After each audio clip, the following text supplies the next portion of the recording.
Imagine, tu t'apprêtes à vivre un date et tu te dis j'espère que cette fois ça va bien se passer.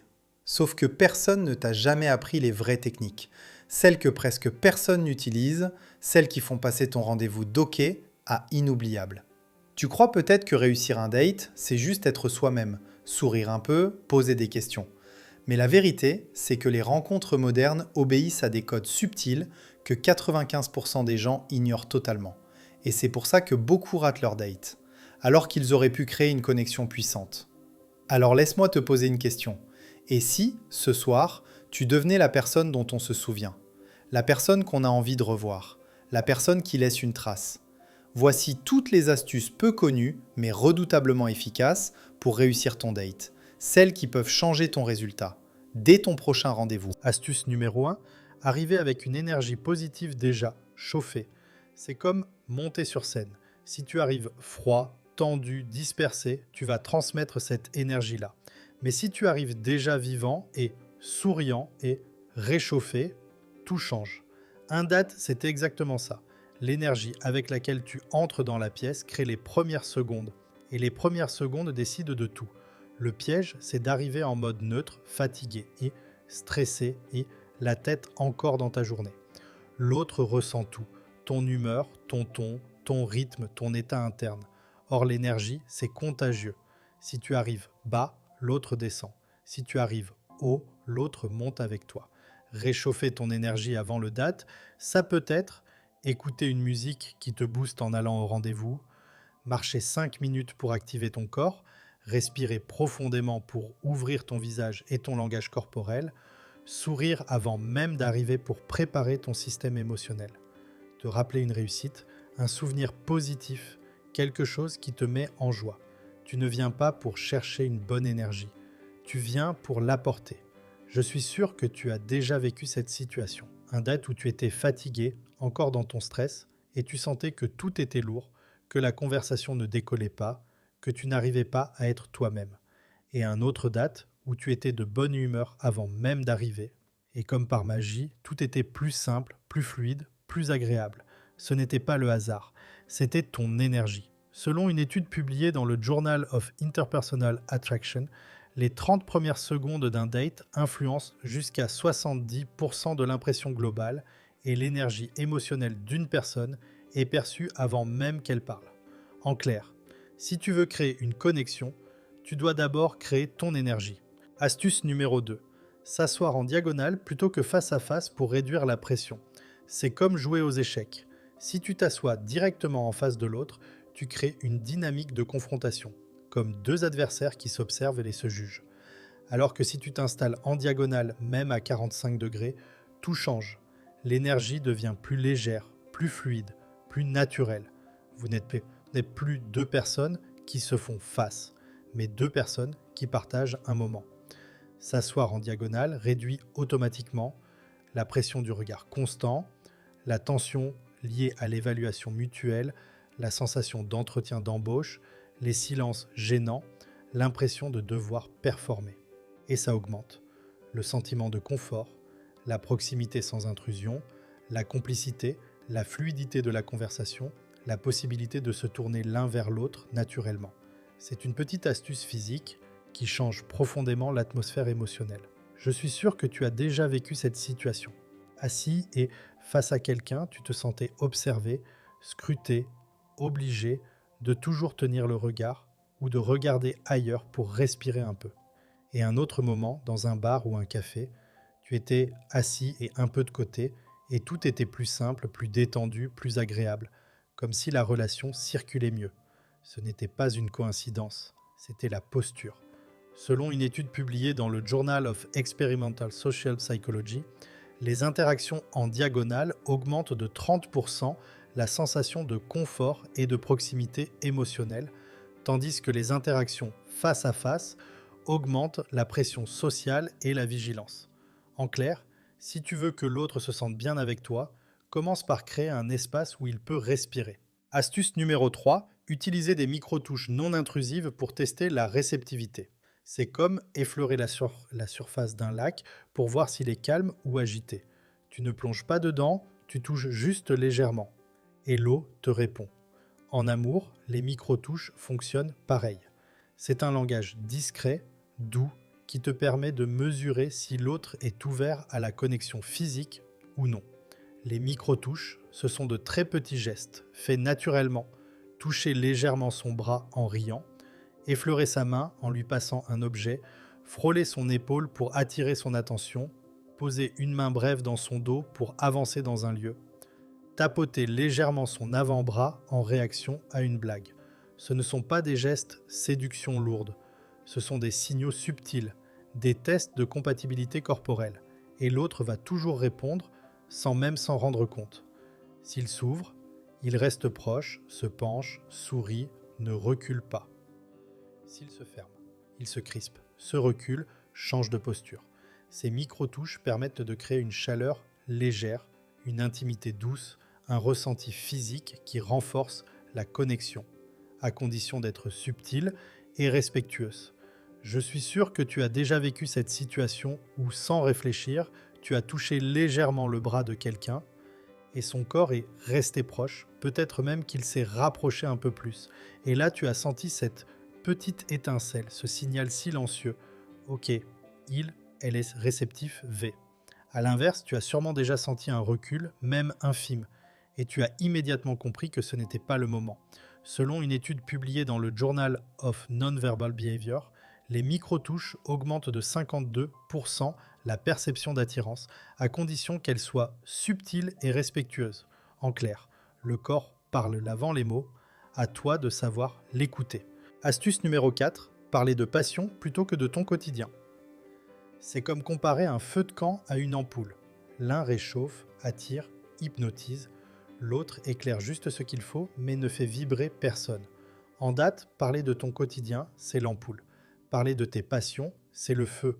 Ton quotidien, c'est ton boulot, tes tâches, ta routine, tes obligations. Ça informe, mais ça n'inspire pas. Tes passions, elles, montrent ton énergie, ton enthousiasme, ce qui te fait vibrer, ce qui te rend unique, ce qui allume tes yeux. Quand tu parles de ce qui t'anime profondément, quelque chose change dans ta voix, dans ton regard, dans ton langage corporel. Tu deviens plus vivant, plus intéressant, plus magnétique, et l'autre ressent ça immédiatement. Je suis sûr que tu as déjà vécu cette situation. Tu discutais avec quelqu'un, la conversation était neutre, puis soudain, elle a évoqué une passion, un voyage, un sport, un art, un projet. Et là, tout s'est transformé. Son visage s'est illuminé, le ton est devenu plus chaud, la conversation est devenue plus profonde. Et tu t'es dit, ok, c'est cette version de lui, elle, qui me plaît. Selon une étude publiée dans le Journal of Social Attraction, les personnes qui parlent de leur passion sont perçues comme 48% plus intéressantes et 32% plus séduisantes, car l'enthousiasme active la même zone cérébrale que le sentiment d'attirance. En clair, si tu veux allumer une étincelle, parle de ce qui allume la tienne. Astuce numéro 5. Faire 70% de phrases ouvertes pour encourager l'autre à se dévoiler, c'est comme ouvrir grand une fenêtre. Si tu ne l'ouvres qu'à moitié, l'air entre à peine. Mais si tu l'ouvres en grand, tout circule. En date, c'est pareil. Les phrases ouvertes permettent à l'autre de respirer, de se dévoiler, de s'exprimer sans être limité. Elles créent de l'espace, elles créent du lien, elles créent de la profondeur. Une phrase fermée. Tu as passé une bonne journée ? Oui. Fin de l'histoire. Une phrase ouverte. Qu'est-ce qui a marqué ta journée aujourd'hui ? L'autre raconte, développe, partage. Quand tu utilises 70% de phrases ouvertes, tu donnes à l'autre l'envie et la permission de se dévoiler. Et dans un date, se dévoiler est voir connexion émotionnelle. Quelques exemples de phrases ouvertes puissantes. Qu'est-ce qui t'enthousiasme le plus en ce moment ? Comment tu as découvert cette passion ? Qu'est-ce qui te fait sentir vraiment toi-même ? C'est quoi un moment de ta vie qui t'a transformé ? Et magie. Plus l'autre parle de lui, elle, plus elle s'attache à toi. C'est un biais psychologique connu. On aime ceux qui nous laissent parler. Je suis sûr que tu as déjà vécu cette situation où quelqu'un te posait une question ouverte et tu t'es surprise à parler, à t'ouvrir, à raconter des choses que tu ne dis pas à tout le monde. Et à la fin, tu avais l'impression que cette personne te comprenait profondément, alors qu'en réalité, elle avait simplement ouvert la fenêtre. Selon une étude publiée dans le Journal of Interpersonal Communication, les conversations contenant majoritairement des questions ouvertes augmentent de 60% la sensation de connexion émotionnelle et doublant les chances d'un second rendez-vous. En clair, si tu veux que l'autre s'attache, ouvre la fenêtre, pas la porte de sortie. Astuce numéro 6, regarder la bouche quand l'autre parle, ça augmente inconsciemment l'intimité. C'est comme ajuster la lumière d'une pièce. D'un coup, tout devient plus chaud, plus proche, plus intime, sans que personne ne sache vraiment pourquoi. Regarder la bouche de l'autre, et pas seulement les yeux, crée exactement cet effet. C'est un micro-signal subtil, presque invisible, mais qui active une tension douce et une proximité émotionnelle. Pourquoi ? Parce que le cerveau interprète automatiquement ce geste comme un indice d'attraction potentielle. C'est un code inconscient, universel. Les yeux, connexion sociale, la bouche et connexion intime. Alterner entre les deux crée une atmosphère où l'autre se sent désiré, mais pas pressé, intimement connecté, plus attentif aux signaux que tu renvoies, plongé dans un échange plus sensuel, sans aucune lourdeur. Ce n'est pas un regard insistant, ni un geste trop sexualisé. C'est une petite déviation, naturelle, subtile, brève. Et pourtant, elle modifie complètement la dynamique. Je suis sûr que tu as déjà vécu cette situation. Tu parlais avec quelqu'un et tu as remarqué, même très discrètement, que son regard descendait vers ta bouche et ton cœur a fait un petit bond. Tu t'es senti désiré et intrigué et un peu électrisé et c'est comme si l'air entre vous changeait, se densifiait, devenait plus chargé. Et tu as pensé, elle m'attire, je le sens. Selon une étude publiée dans le Journal of Human Attraction, regarder la bouche d'une personne 20 à 30% du temps augmente la perception d'intimité de 58%, même si personne ne dit un mot à ce sujet. En clair, si tu veux créer une connexion subtile mais puissante, la bouche est un aimant, pas un hasard. Astuce numéro 7. Mentionner subtilement une activité future pour tester l'intérêt. C'est comme jeter une petite bouée dans l'eau pour voir si l'autre va la saisir. Tu ne forces rien, tu ne demandes rien, tu observes simplement si l'autre nage dans ta direction. En date, mentionner une activité future est l'un des tests d'intérêt les plus fins et les plus efficaces. Tu ne dis pas « on se revoit quand ?» Trop direct, trop lourd, trop tôt. Tu dis plutôt « tu m'as donné envie d'essayer ce café dont tu parlais. La prochaine fois, je te montrerai ce spot, tu vas adorer. On devrait comparer nos desserts préférés un jour. Rien d'engageant, rien d'obligatoire. Juste une invitation conditionnelle. Et là, tu regardes la réaction. Si l'autre est intéressé, elle va. Sourire, rebondir, demander quand, ajouter un détail, montrer un vrai enthousiasme. Si l'autre n'est pas intéressé, elle va. Ignorer la phrase, changer de sujet, répondre vaguement, esquiver la projection. Ce petit test te permet de savoir exactement où tu en es, sans pression et sans risque d'être embarrassant. Je suis sûr que tu as déjà vécu cette situation où tu as glissé un petit « faudrait qu'on fasse ça ensemble un jour » et l'autre a soit sauté sur l'idée « grave, quand tu veux », soit complètement laissé tomber le sujet et ton intuition t'a donné la réponse instantanément. Oui, elle veut continuer. Ou non, elle s'arrête ici. Selon une étude du Journal of Romantic Intent, les micro-projections futures sont perçues comme un signe d'intérêt dans 82% des cas.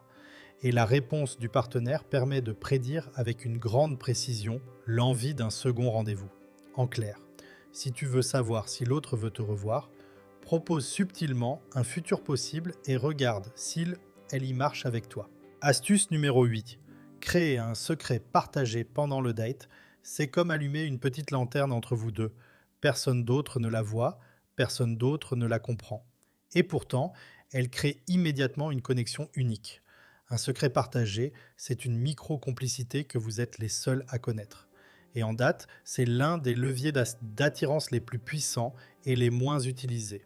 Un secret partagé peut être un petit délire que vous inventez à deux, une blague interne née d'un moment du date, un surnom spontané basé sur quelque chose elle a dit, Une observation que vous seul avez remarquée, une mini-anecdote personnelle que tu ne racontes pas à tout le monde. Même un simple clin d'œil complice sur quelque chose que vous venez de vivre. Ce n'est pas un vrai secret lourd ou intime, c'est un code invisible, une mini-bulle que vous créez ensemble. Le cerveau adore ça. Ça renforce la proximité, la confiance et l'impression d'être déjà un duo. Je suis sûr que tu as déjà vécu cette situation où un fou rire, une phrase drôle, une observation partagée a créé instantanément une complicité.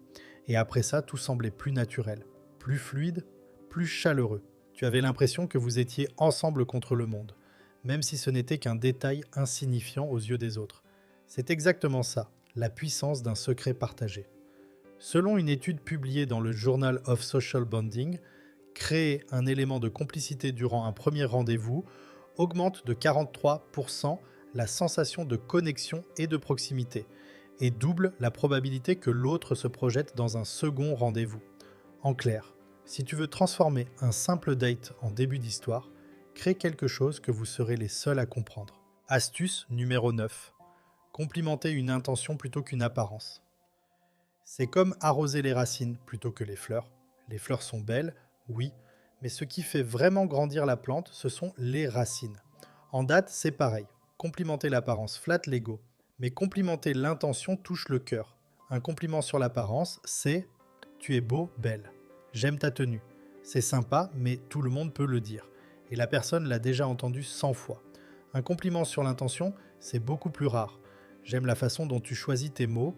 J'adore l'énergie que tu apportes quand tu parles de ça. J'aime comment tu t'investis dans ce que tu fais. C'est touchant la manière dont tu écoutes vraiment. Ce genre de compliment montre que tu observes, que tu comprends, que tu vois au-delà du physique, que tu t'intéresses à ce que l'autre est, pas juste à ce qu'il, elle montre. Et ça, c'est magnétique. Je suis sûr que tu as déjà vécu cette situation où quelqu'un t'a complimenté sur quelque chose de profond, quelque chose de vrai. Pas ton visage, pas tes vêtements, mais ta façon d'être, ton énergie, ta manière de parler, ta douceur, ton humour, ta sensibilité. Et ce compliment-là, tu t'en souviens encore, parce qu'il t'a touché à un endroit que la majorité des gens ignorent. Selon une étude publiée dans le Journal of Personal Relationships, les compliments sur les traits de personnalité ou les intentions augmentent de 62% la perception d'authenticité et renforcent 3 fois plus la connexion émotionnelle qu'un compliment physique. En clair, si tu veux toucher quelqu'un, complimente ce qui ne s'achète pas. Astuce numéro 10. Faire une pause de 2 à 3 secondes avant de répondre. Ça renforce le charisme. C'est comme laisser résonner une note de musique au lieu de la couper trop vite. Ce petit silence donne de la profondeur, de la présence, du poids à ce que tu vas dire. En date, faire une pause de 2 à 3 secondes avant de répondre crée exactement cet effet. Tu deviens plus charismatique, plus posé, plus captivant, sans rien faire de spécial. Pourquoi ? Parce que cette micro-pause renvoie naturellement de la maîtrise, de la confiance, de la réflexion, de la présence, de la maturité émotionnelle. Tu ne réagis pas, tu réponds, et ça change tout. Le cerveau de l'autre lit ce comportement comme celui de quelqu'un de stable, sûr de lui, elle, qui ne se laisse pas emporter par la nervosité ou la recherche d'approbation. Cette pause crée aussi un effet magnétique. Elle ralentit subtilement la conversation, elle augmente la tension positive, elle rend ton regard plus profond, elle pousse l'autre à être plus attentif, à ta réponse. Un silence bien placé vaut parfois plus que des mots. Je suis sûr que tu as déjà vécu cette situation. Quelqu'un te répondait toujours trop vite, trop nerveusement, comme s'il anticipait chacun de tes mots. Et cette vitesse donnait une impression de stress ou d'insécurité. Puis tu as rencontré quelqu'un qui marquait une courte pause avant de parler. Et soudain, tu avais l'impression d'être face à quelqu'un de posé, stable, captivant. Tu écoutais davantage, tu ressentais davantage, tu étais happé par sa présence. Selon une étude publiée dans le Journal of Social Dynamics, les personnes qui marquent volontairement une pause avant de répondre sont perçues comme 40% plus confiantes et 32% plus attractives, car le cerveau associe le calme à la valeur sociale. En clair, si tu veux être plus charismatique, ne parle pas plus, parle mieux et laisse le silence travailler pour toi. Astuce numéro 11. Utilisez l'humour doux pour créer une connexion sans mettre de pression. C'est comme ajouter une pincée de sucre dans un café. Ça ne change pas tout, mais ça transforme l'expérience. En date, l'humour doux joue exactement ce rôle. Il détend, rapproche, rassure, crée une atmosphère chaleureuse sans jamais devenir lourd ou intrusif. L'humour doux, ce n'est pas se moquer, faire des blagues forcées, essayer de prouver que tu es drôle, choqué pour impressionner. C'est simplement taquiner légèrement, jouer sur une petite observation, rire d'une situation partagée, sourire d'un détail, apporter une légèreté naturelle. Ce type d'humour crée un sentiment de sécurité, une complicité spontanée, un climat sans pression, une dynamique de nous, une chaleur émotionnelle qui rend la rencontre agréable. L'humour doux n'impose rien, il propose. Et l'autre a envie d'y répondre. Je suis sûr que tu as déjà vécu cette situation. Avec une personne, tout était sérieux, rigide, presque formel, et tu sentais que la connexion avait du mal à se créer. Puis avec quelqu'un d'autre, une petite blague simple, une petite taquinerie, un sourire partagé, et soudain tout devenait plus fluide, plus léger, plus vivant. Ce n'est pas que c'était hilarant, c'est que c'était humain, et ça change tout. Selon une étude publiée dans le Journal of Social Interaction, l'humour léger augmente de 45% la perception de confort et de compatibilité et réduit l'anxiété du premier rendez-vous de presque 30%. En clair, si tu veux créer une vraie connexion, commence par créer un sourire. Astuce numéro 12, prioriser les émotions plutôt que les faits dans les conversations. C'est comme regarder un film sans le son. Tu vois ce qui se passe, mais tu ne ressens rien. Dans un date, parler seulement de faits, de ce que tu fais, de ce que tu as, de ta routine, c'est exactement ça. L'autre voit ton histoire, mais ne ressent pas ton monde intérieur. Et ce qui crée la connexion, ce n'est pas l'information, c'est l'émotion. Prioriser les émotions, ça veut dire ne pas seulement dire ce qui t'est arrivé, mais dire ce que ça t'a fait. Exemple. Fait, j'ai voyagé en Italie. Émotion. Ce voyage m'a donné l'impression de retrouver une partie de moi.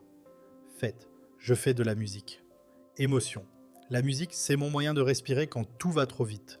Les émotions créent de la profondeur, de la chaleur, de l'identification, de la vulnérabilité maîtrisée, un terrain où l'autre peut te rejoindre.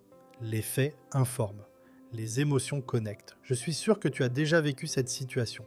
Quelqu'un te parlait de son travail, de ses diplômes, de ses voyages, de sa routine, et tu écoutais poliment sans sentir quoi que ce soit. Puis cette même personne a partagé une émotion, une peur, une joie, une fierté, une découverte. Et immédiatement, tu t'es senti plus proche, plus intéressé, plus touché. Tu as pensé, enfin, je vois qui tu es vraiment. Selon une étude publiée dans le Journal of Emotional Communication, les conversations centrées sur les émotions augmentent de 64% la connexion perçue lors d'un premier rendez-vous, tandis que les échanges purement factuels n'augmentent ni l'attirance ni la mémorisation. En clair, si tu veux toucher quelqu'un, parle avec ton cœur, pas seulement avec ta tête. Astuce numéro 13. Choisir un lieu où il y a du mouvement. C'est comme regarder un film sur un écran géant plutôt que sur un écran noir. Le décor crée l'ambiance, stimule les émotions et facilite la connexion. En date, le lieu est un personnage à part entière. Et choisir un endroit où il y a du mouvement, un café vivant, un rooftop, un marché, un parc animé, change complètement la dynamique. Pourquoi ? Parce que le mouvement casse les silences gênants, réduit la pression du tête-à-tête, stimule la conversation. T'as vu ça ? C'est marrant ça. Apporte de l'énergie, rend l'interaction plus naturelle, crée des micro-moments qui nourrissent la complicité. Un lieu trop calme peut rendre le date intense trop vite, voire inconfortable. Un lieu avec du mouvement apporte un flow, une respiration, une légèreté. Vous avez des choses à regarder, à commenter, à partager, ce qui facilite naturellement le lien. Je suis sûr que tu as déjà vécu cette situation. Un date dans un endroit trop silencieux, trop formel, où chaque phrase semblait lourde, chaque silence pesant. Et un autre date dans un café animé, un bar vivant ou un lieu dynamique, où tout était plus fluide, plus simple, plus spontané. Et tu te disais, c'est tellement plus naturel ici. Ce n'était pas la personne qui changeait, c'était l'environnement qui soutenait la connexion. Selon une étude publiée dans le Journal of Environmental Psychology, les rendez-vous dans des lieux dynamiques augmentent de 39% la fluidité des conversations et de 52% la perception d'alchimie naturelle. En clair, si tu veux un date vivant, choisis un lieu qui l'est déjà. Astuce numéro 14, créer de la polarité. Alterner entre sérieux léger et taquinerie subtile, c'est comme jouer avec la lumière et l'ombre. Si tout est lumineux, ça manque de profondeur. Si tout est sombre, ça manque de chaleur. Mais quand tu alternes les deux, tu crées un contraste irrésistible. En date, la polarité, c'est exactement ça. Un mélange subtil entre sérieux léger et taquinerie douce. Et cette alternance crée une tension émotionnelle qui rend la rencontre vivante, magnétique, imprévisible, dans le bon sens. Pourquoi ça marche ? Parce que le sérieux léger crée de la profondeur et de la connexion. La taquinerie subtile crée du jeu, de la légèreté, de la complicité. Quand tu maîtrises ce rythme, l'autre ne s'ennuie jamais. Il et elle ne sait pas exactement ce que tu vas dire, mais elle sent que votre échange est vibrant.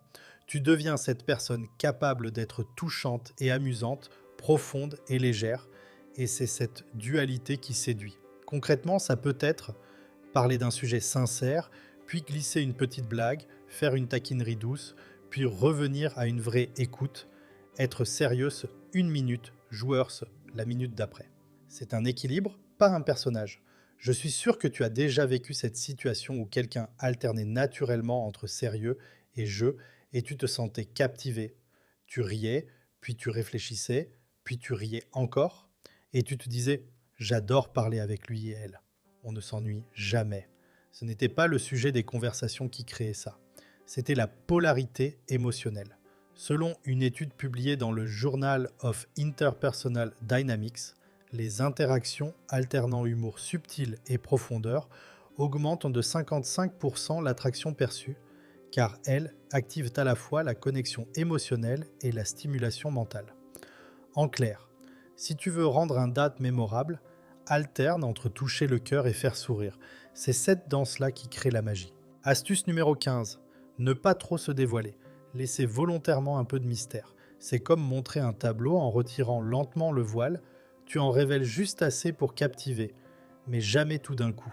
Sur un date, le mystère n'est pas un jeu. C'est une dynamique naturelle qui crée de l'intérêt, du désir et surtout de la projection. Plus tu laisses des zones à découvrir, plus l'autre a envie de revenir. Le piège du premier rendez-vous, c'est de vouloir être transparent et, à 100%, tout raconter, tout expliquer, tout dévoiler. Mais la vérité, c'est que la rareté attire, l'intrigue stimule, le non-dit nourrit le désir, le mystère crée une tension douce, et ce que l'on découvre trop vite perd de sa valeur émotionnelle. Ne pas tout dévoiler, ce n'est pas mentir. C'est garder un peu de profondeur pour plus tard, suggérer plutôt qu'étaler, raconter une partie de l'histoire. Pas le livre entier, montrer qui tu es sans te vider émotionnellement, laisser des questions ouvertes que l'autre voudra explorer. Quand tu exposes tout dès le début, tu tues la découverte. Quand tu exposes assez, mais pas trop, tu donnes envie d'en savoir plus. Je suis sûr que tu as déjà vécu cette situation où quelqu'un te fascinait. Pas parce qu'elle parlait beaucoup, mais parce qu'elle parlait juste ce qu'il faut. Il y avait une profondeur derrière ses mots, une énergie mystérieuse, une impression de richesse intérieure non dévoilée. Et tu te surprenais à penser « j'ai envie d'en savoir plus sur lui, elle ».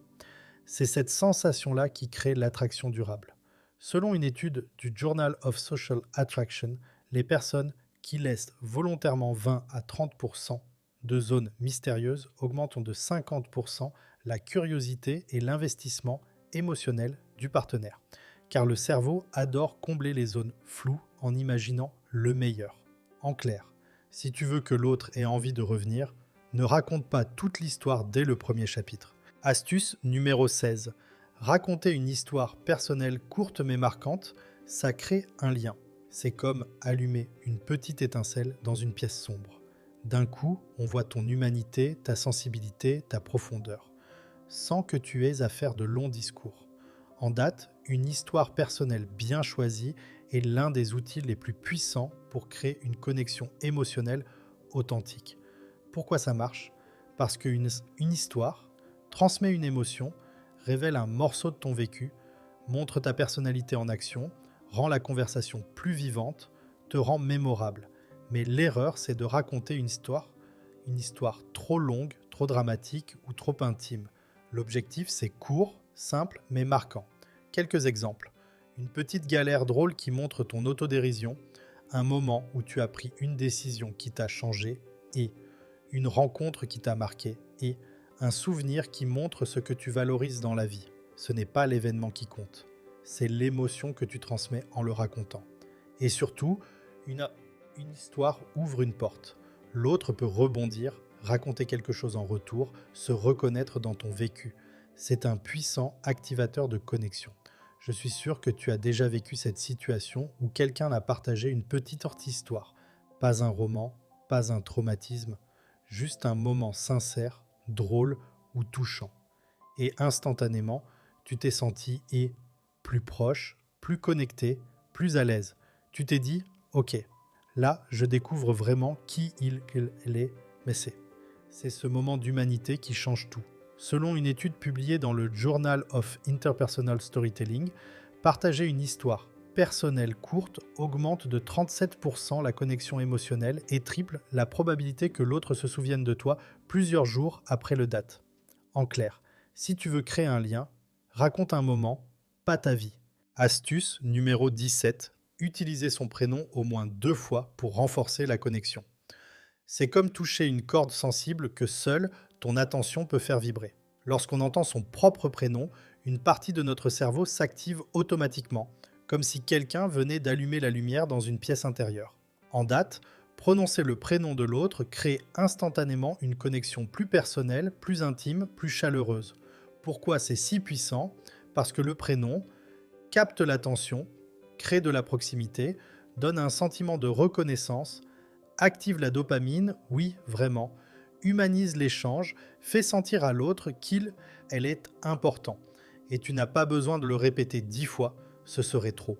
Juste 2 fois dans la conversation, une au début pour installer la connexion, une plus tard pour renforcer le lien. Exemple subtil. Je comprends ce que tu veux dire, Inès. C'est marrant ce que tu racontes, Lucas. Simple, naturel, mais très efficace.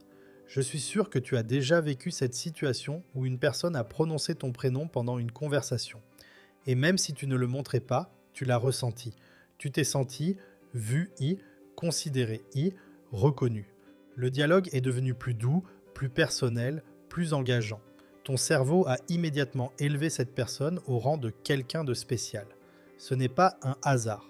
Selon une étude du Journal of Social Cognition, le prénom active des zones cérébrales liées à la récompense et à la connexion, augmentant de 30 et 1% la perception de proximité et d'attention authentique. En clair, si tu veux que l'autre se sente important, commence par prononcer ce qui l'identifie le plus, son prénom.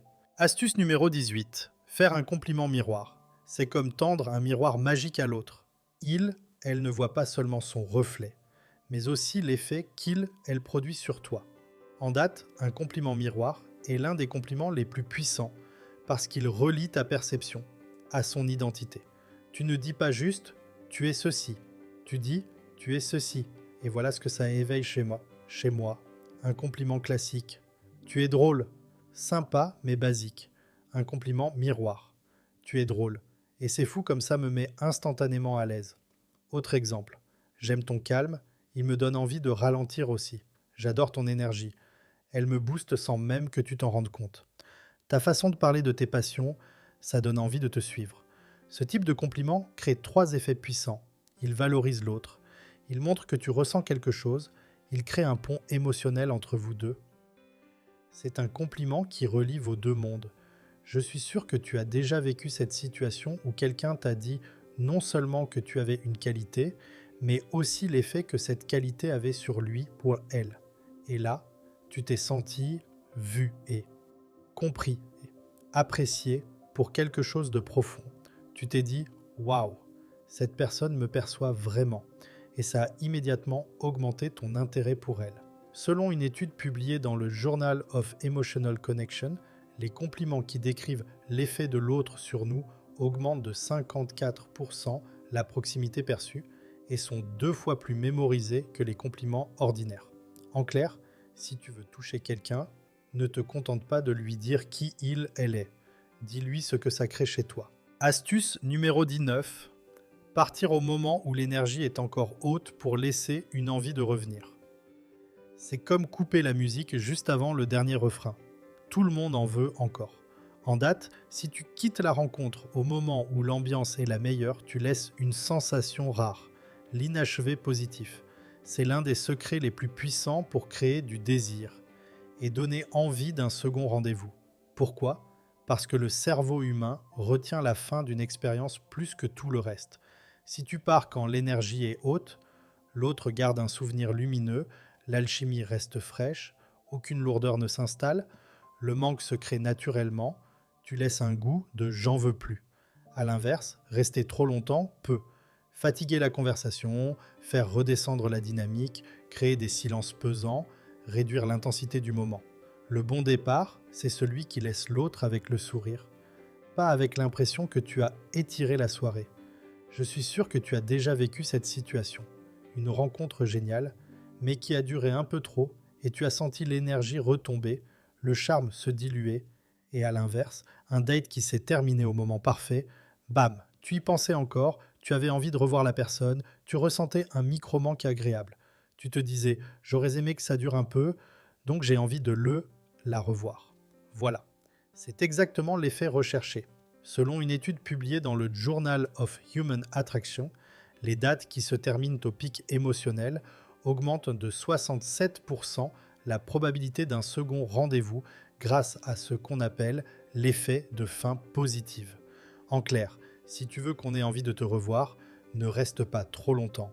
Pars au moment où l'autre aurait aimé que tu restes encore un peu.